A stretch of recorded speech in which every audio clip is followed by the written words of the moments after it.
ఈరోజు ఒక క్రైస్తవునిగా క్రైస్తవ జీవితంలో దేవునిని ఎరిగిన వ్యక్తిగా ఆత్మీయతలో మనం నడుచుకుంటున్న వారంగా మనం ఎల్లప్పుడూ గుర్తుంచుకోవాల్సిన మాట ఏంటి అని అంటే, దేవుడు ఏదో భూమి మీద మనల్ని పుట్టించి మనుషులందరి వల్లే మనల్ని బ్రతకడానికి ఆయన సృజించుకోలేదు.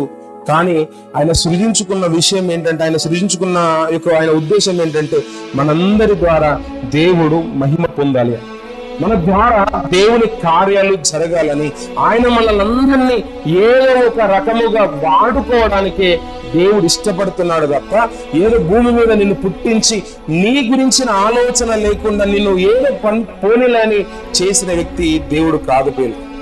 ఆయన గురించి మాట్లాడుతూ ఇర్మియా గ్రంథంలో ఒక చక్కటి మాట ఉంటుంది పిల్లారా. ఇర్మియా గ్రంథము 32వ అధ్యాయము 19వ వచనాన్ని మనం చదువుకున్నాం చూడండి.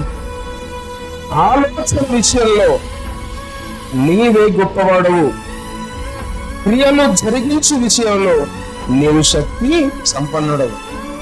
దేవుని యొక్క ఆలోచనలు ఎంత గొప్పవి, మనుష్యుల మేధస్సుకు అందని కానీ, మనుష్యుల ఆలోచనకు అవి అందవు.